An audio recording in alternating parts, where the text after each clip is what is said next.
noite a todos.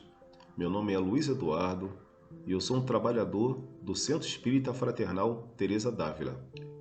Nessa noite de hoje, nós vamos dar continuidade ao nosso encontro do Evangelho com Jesus. Nós vamos continuar estudando o capítulo 12, Amai os vossos inimigos, e o item 12, o duelo. Mas antes, nós vamos realizar a nossa prece inicial. Amado Mestre Jesus, amigos benfeitores do Centro Espírita Fraternal Teresa d'Ávila, Teresa, Pirajara, Rafael, Francisco, pedimos o seu amparo para que nessa noite todos nós possamos estudar, possamos refletir para trazer os ensinamentos do Evangelho para dentro de nossas vidas, porque assim poderemos vivenciá-lo no nosso dia a dia. E assim que possamos, sob o amparo de Jesus, mas sobretudo em nome de Deus, possamos dar por iniciado o nosso encontro do Evangelho com Jesus nessa noite de hoje. Graças a Deus. Bom, e conforme foi falado, nós vamos estudar o capítulo 12, Amai os vossos inimigos, fala sobre o duelo, que é o item 12. Mas antes, a gente pensa na definição de duelo. O que seria o duelo? No Evangelho, a gente vê que faz uma comparação exatamente como era no passado, aquele duelo de passado, que era exatamente ele quando tinha a honra ferida. Quando as pessoas tinham a honra ferida, era praticamente ali autorizado, o duelo. E aí duelava, escolhiam-se as armas, até que um viesse a óbito. Isso no passado. E era permitido, o duelo até durante o dia na rua. Hoje em dia, a gente não tem mais esse tipo de duelo. Porém, nós temos outros duelos que continuam ainda sobre um seguinte ponto: a honra ferida. Nós ainda vemos brigas, às vezes vemos também em casos de morte, devido justamente a pessoa não levar o desaforo para casa, Como a gente ouve no dito popular: eu não tenho sangue de barata, não levo o desaforo para casa, Tem um monte de ditado, eu dou um boi para não entrar numa briga, mas dou uma boiada para não sair. Isso tudo é o quê?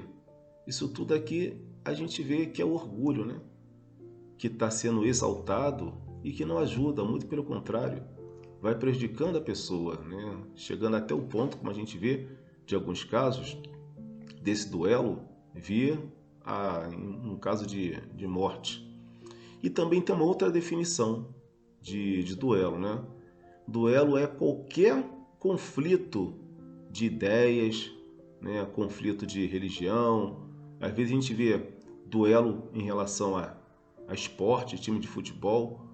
Às vezes, principalmente agora que é recente, duelo em relação à posição política. Às vezes são até amigos, mas que têm posições políticas diferentes. Aí, a partir desse momento, parece que não existe mais amizade. Nossa, a gente tem que pensar o que a gente tem em comum, a nossa afinidade. Por quê? Com certeza, nós não vamos concordar em tudo, mas nós temos que respeitar a opinião do nosso irmão. Como falei, não iremos concordar em tudo, mas o respeito é essencial. E para que haja esse respeito, a gente tem que se conhecer. Por quê? Uma vez que eu me conheço, eu vou saber aonde eu ainda perco a paciência, aonde que meu orgulho está sendo ferido aqui dentro de mim. Por que eu me deixo ferir? Por que eu acho que, de repente, um comentário de alguém vai me ferir tanto que eu preciso duelar a ideia, duelar em pensamentos. Às vezes a gente não precisa nem falar nada, mas o duelo vem, às vezes, em forma de pensamento, que está sendo jogado dardos na direção do outro, e o outro nem sabe o porquê de, às vezes, estar recebendo aquele duelo. O Evangelho vem falando um pouco em cima disso, da parte do duelo. A mensagem de Santo Agostinho, e Santo Agostinho, logo no início, ele faz uma comparação, Ele fala do duelo como uma coragem física, do duelo como um desprezo pela vida e, acima de tudo, o duelo como uma covardia moral. E nesse ponto, ele compara o duelo como covardia moral, no caso com o suicida. Pois ele fala que o suicida não tem coragem de enfrentar os reveses da vida. Aquilo está sendo tão pesado para ele que ele procura fugir, procura uma fuga para aquela vicissitude, aquela limitação, aquele sofrimento que ele está tendo naquele momento. E ele fala do duelista. O duelista não tem coragem de enfrentar a ofensa, como a gente viu. No caso de ofensa, a pessoa se fica tão magoada por dentro que procura dar o troco, que procura justamente ofender.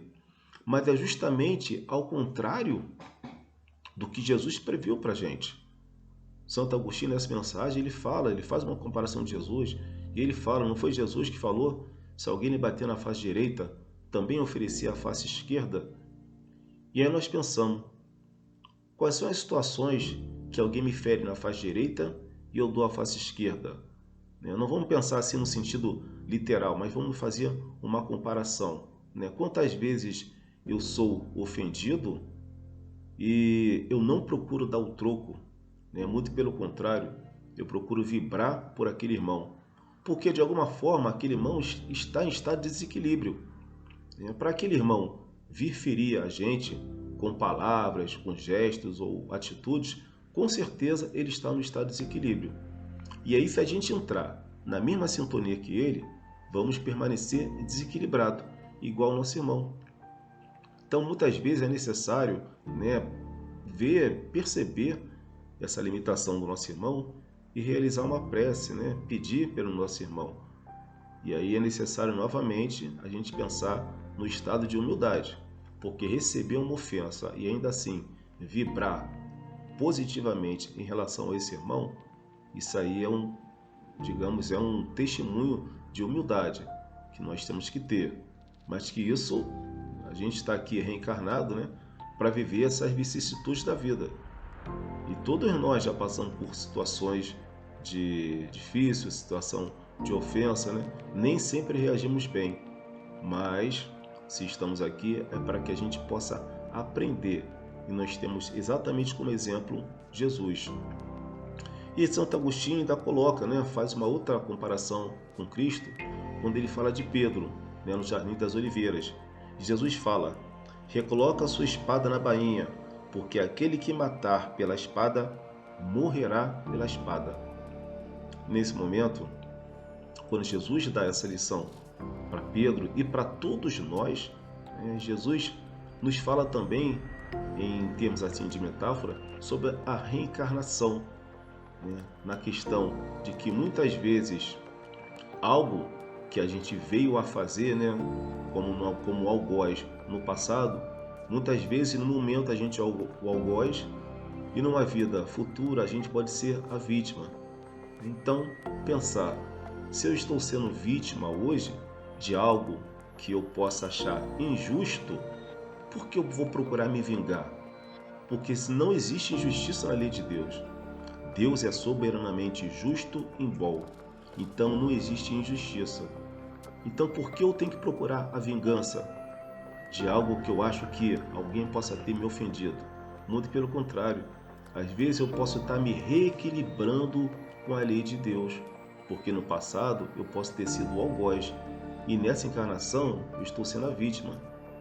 E aí, novamente, é o caso da gente pensar enquanto espíritas, é saber que Deus é soberanamente justo e bom e que existe uma causa justa para tudo que acontece. E a gente pensa novamente em comparação ao Cristo. Jesus não pediu a reparação, de tudo que nós no passado fizemos com Ele. Muito pelo contrário, Jesus nos perdoou. Por quê? Ele sabia da nossa infância espiritual e Ele veio justamente para nos dar um exemplo, o exemplo de vida, o exemplo de proceder. E pensando em exemplo, nós temos Teresa d'Ávila.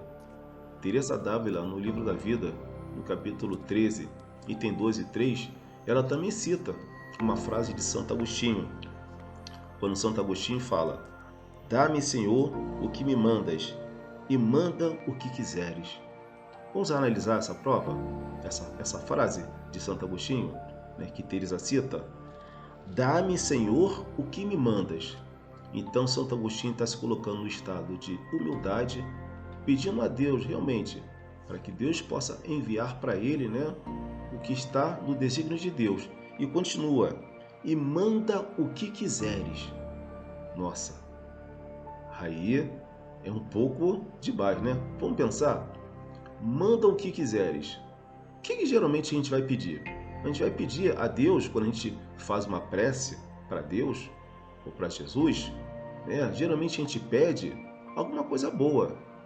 A gente pede para que possa nos auxiliar diante de uma dificuldade que a gente está passando, diante de uma decisão difícil, diante de uma prova. A gente sempre pede auxílio.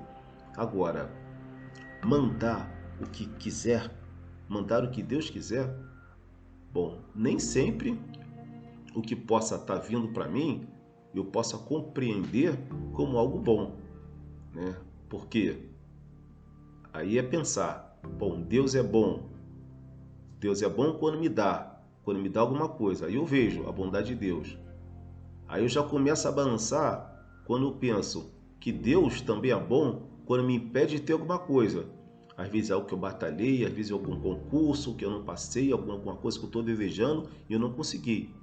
Agora, quando a gente pensa que Deus ainda é bom quando me tira, é algo que mexe lá dentro da gente, né? Saber da bondade de Deus quando nos tira alguma coisa. E é justamente nessa questão de falar que Deus, né, como Santo Agostinho está falando, né? Dá-me, Senhor, o que me mandas e manda o que quiser. Mandar o que quiser para dentro da gente, né? Para o nosso coração, para a nossa vida. E esse que quiser, muitas vezes, pode ser até mesmo um conflito.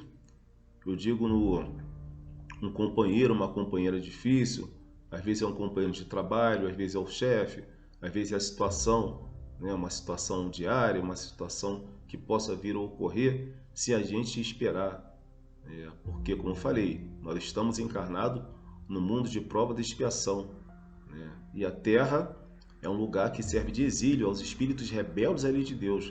E o que é o rebelde? O rebelde é aquele que ouviu, mas ainda não consegue seguir. Essa é porque ele se rebela. Essa é a nossa rebeldia. E todos nós, né, temos ali um certo nível de rebeldia. E justamente para trabalhar essa rebeldia, que algumas vezes nós somos contrariados. A gente pede uma coisa a Deus e Deus nos atende. Deus sempre nos atende, porém, nem sempre nos atende no que a gente pede. Deus nos atende no que é essencial para nós. Deus nos atende no que é essencial para nós enquanto espíritos imortais. Deus está nos vendo como espíritos imortais. Eu vejo até uma comparação com a vida sendo um grande jogo de xadrez. Às vezes tem uma jogada que a gente não consegue entender aquela jogada naquele momento, mas só depois de algum tempo, a gente vai entender por que naquele momento aconteceu aquilo na minha vida. Então, se eu me resignar, eu não me revolto. Agora, se eu não compreender, eu posso me revoltar, eu posso perder até a fé em Deus, eu posso muitas vezes duelar, eu posso muitas vezes procurar a vingança, eu posso muitas vezes não aguentar aquela ofensa. Mas se pensarmos novamente que um dos atributos de Deus é que Deus é soberanamente justo e bom, isso pode servir de amparo e de auxílio para a gente. Saber que existe uma causa justa e boa para que aquilo esteja acontecendo. E que eu não preciso duelar, eu não preciso ficar com raiva, né? Eu não preciso me sentir ofendido. Muito pelo contrário, eu tenho que pedir a Deus que me dê o amparo necessário para que eu possa passar por aquela prova. Porque todos nós passamos por momentos de provas, todos nós, independente, né? Todos nós, em algum momento iremos passar por um momento de prova. E nesse momento de prova nós temos que ter muito viva dentro do nosso coração a nossa fé em Deus, para que a gente não se revolte, para que a gente não duele com Deus ou com o outro, para que a gente não se sinta ofendido, porque existe uma causa justa e boa para que aquilo esteja acontecendo. Eu posso até não compreender no momento, mas com certeza existe uma causa justa e boa para que aquilo esteja acontecendo.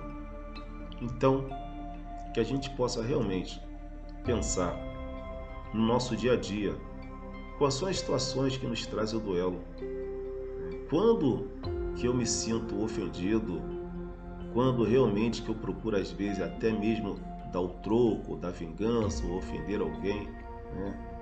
E pensar, bom, isso aí é meu orgulho que está sendo ferido. E como eu faço para trabalhar esse orgulho? Como eu passo para superar essas minhas limitações?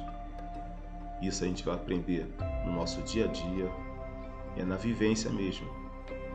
A gente não vai conseguir mudar da noite para o dia, como Paulo de Tarso nos diz, né? Por que eu não faço todo o bem que eu quero, mas o mal eu que não quero, esse eu ainda faço?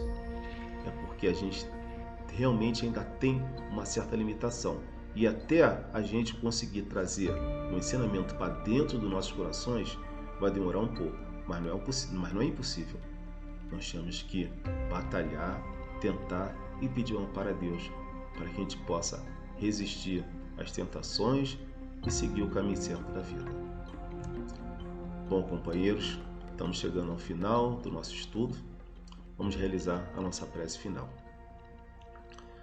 Amado Jesus, agradecemos mais uma vez por termos podido refletir sobre o duelo, sobre as lições de Santo Agostinho, sobre o Cristo como exemplo, nosso mestre, nosso guia.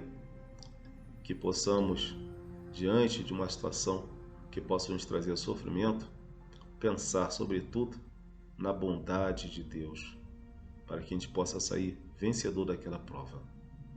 E assim, em nome de Jesus e sobretudo em nome de Deus, nós estamos dando por encerrado esse nosso encontro do Evangelho de Jesus nessa noite de hoje. Graças a Deus. Boa noite, amigos. Graças a Deus.